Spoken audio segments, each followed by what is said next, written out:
Hello friends, গৌরীপুরের এই ছোট town থেকে আমি রুমা। তোমাদের সবাইকে আমার মন পাখির চ্যানেলে স্বাগত। তোমরা সবাই কেমন আছো? আশা করি সবাই খুব ভালো আছে আর সুস্থ আছে। আমিও ভালো আছি। ভাগ্নিকে রাস্তায় এগিয়ে দিয়ে এসে দেখো কতগুলি কাপড় ধুয়েছিলাম, মানে ও বাড়ি থেকে বের হওয়ার আগেই কাপড়গুলি ধুয়েছিলাম, কিন্তু নাড়া হয়নি। ওকে এগিয়ে দিয়ে এসে এই যে কাপড়ের বালতি নিয়ে উপরে চলে আসলাম কাপড়গুলি নাড়বো। তো কদিন থেকে তো সেরকম কাপড় ধোয়াই হয় না। ভাগ্নির সঙ্গে আড্ডা আড্ডা দিতে দিতে আর কাজ করতে ইচ্ছা করে না, কোনো রকম রান্নাবাড়িটা সারি আর কি। তো ঘরটা মোছামুছি করি, কিন্তু কাপড়গুলি ধুতে ইচ্ছে করছিল না। ও যাওয়ার দিন ভাবলাম না, আর দেরি করা যাবে না। তো অল্প ধুয়েছি, আরও অনেক কাপড় আছে, সেগুলি কালকে ধুবো আরও। আজকে শুধু একটা বেডশিট আর পরার কাপড়ই ধুয়েছিলাম। ধুয়ে টুয়ে এই যে পিকুর সঙ্গে একটু খেলতে বসেছি। খেলতে খেলতে আবার কাপড়গুলি শুকিয়েছে। আমার মেয়ে বলে আমি কাপড়গুলি নিয়ে আসি। আমি যে ঠিক আছে, সাইডে যেও না, কাপড়গুলি নিয়ে আসো। ও চলে গেলো উপরে কাপড় নাড়তে, বলছে আমি কাপড়গুলি এনে তারপরে তোমাদের সাথে খেলবো। ওই দেখো ও কাপড় নিয়ে চলেও আসছে। তো এখন গোছগাছ করবে না, ওর কাপড় ও একাই গোছায়। তো এখন রেখে দিয়ে যে আসলো আমাদের সাথে খেলতে। তো আজকে আমরা সবাই মিলে বিকেলবেলা খেলছি। তো এদিকে আরেকজনকে দেখতে পাচ্ছ, ও হচ্ছে আমাদের পাড়ারই একটা ছেলে, যে পিকুর সঙ্গে খেলে। পিকু ওদের বাড়ি যায় খেলতে, ও আসে আমাদের বাড়ি। কিন্তু আমরা তো অলরেডি আগে থেকেই 4 জন খেলছিলাম, তাই আর কি ও এন্ট্রি পাচ্ছে না। অন্যদিন ওকে নিয়েও খেলি আর কি আমরা। তো আবার চলে আসলাম ঠিক পরের দিন। দেখো আজকে কত কত কাপড় ধুয়েছি, 3টা বেডশিট, আরও কিছু পরার কাপড় ধুয়েছি। হ্যাঁ, তো এগুলি নাড়ার জন্য পিকু মধু বলছে আমি আর কি আমরা দুজনে তোমার হেল্প করব কাপড় নাড়তে। তো আমিও বলছিলাম চল, উপরে এত রোদ আর উপায় নেই, একটু দেরি হয়ে গেছে কাপড় ধুতে ধুতে, তো যদি উপরে নাড়ি তো আজকে শুকিয়ে যাবে।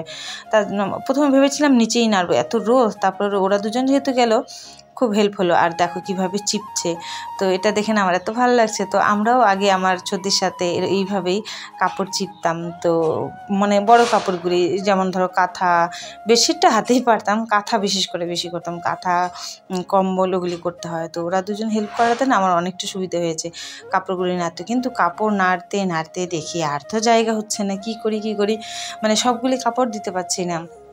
এদিকে আরও সুতো ছিল, মানে রশি ছিল, বাঁধতে পারতাম, কিন্তু এখন আর ইচ্ছে করছিল না। এমনিতে দেরি হয়ে গেছে, তার মধ্যে ও ছাদে প্রচণ্ড প্রচণ্ড রোদ। তো ভাবলাম কি করা যায়, একটু বুদ্ধি করেই নাড়তে হবে। ছোটো ছোটো কাপড়গুলি মাঝখানে মাঝখানে দিচ্ছিলাম, দিয়ে মোটামুটি মেকআপ করতে পেরেইছিলাম, কিন্তু শেষমেশ হয়নি। আর এখানে দেখো ছোট্ট একটা বালিশের কভার, এটাও দেখো ওরা কীভাবে চিপছে, খুব আনন্দ মানে পাচ্ছে এইভাবে চিপতে।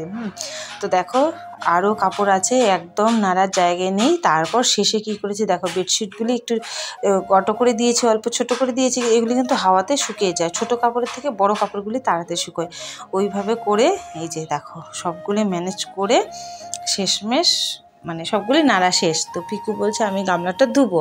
তো এখান থেকে জল নিয়ে ও ধুয়ে মানে গামলার ধোয়ার তো ব্যাপার নেই, গামলার জলগুলি ফেলবে। তো ওর মানে কি বলবো, আমি বকা দিচ্ছি যে হয়েছে, এখন রাখ, এখন প্রচণ্ড রোদ, চলো নিচে গিয়ে খাওয়া দাওয়া করে শুবো। তো জলগুলি ফেলে দিল, মানে আমি বাথরুম থেকে না চিপে নিয়ে আসিনি কাপড়গুলি। তো যতটুকু জল ঝরেছে ওইভাবেই নিয়ে চলে আসছে। তো পরে এখন নিচে আসছি, আসার সময় দেখি একটা ক্লিপ এখানে রেখেছে। তো সবগুলি তো ক্লিপ লাগিয়েছি, ক্লিপ না লাগালে তো মানে ছাদের কাপড় একদম উড়ে চলে যাবে অন্য বাড়িতে। তো যাই হোক, এখন নিচে চলে আসলাম, এসে খাওয়া দাওয়া করে দিয়েছি ঘুম থেকে উঠে এই দেখো আজকে সন্ধে দেওয়ার পালা হচ্ছে পিকু দেখো আস্তে আস্তে আসছে বাইরে, অথচ মানে সেরকম হাওয়া নেই। ও ভাবছে কি হাওয়া বোধহয় আছে, খুব আস্তে আস্তে আসে। এর মধ্যে কতদিন বৃষ্টি গেল, হাওয়াটাও ছিল, ওটাই আর কি মাথায় ছিল। তো সন্ধ্যাটা দিচ্ছে, কিন্তু ধূপটিটা ও দেখাতে পারবে না, মানে আগুন ধোঁয়া হয় না, আর ধূপটিটা না বেশি গরম হয়ে যায়। খুব গরম হয় না, কিন্তু ওর কাছে প্রচণ্ড আর কি গরমও ধরতে পারে না। তার জন্য ও শুধু প্রদীপটা দেখাবে। আর মেয়েকে বলছি তুই ধূপটিটা ধরাইয়ে দিস।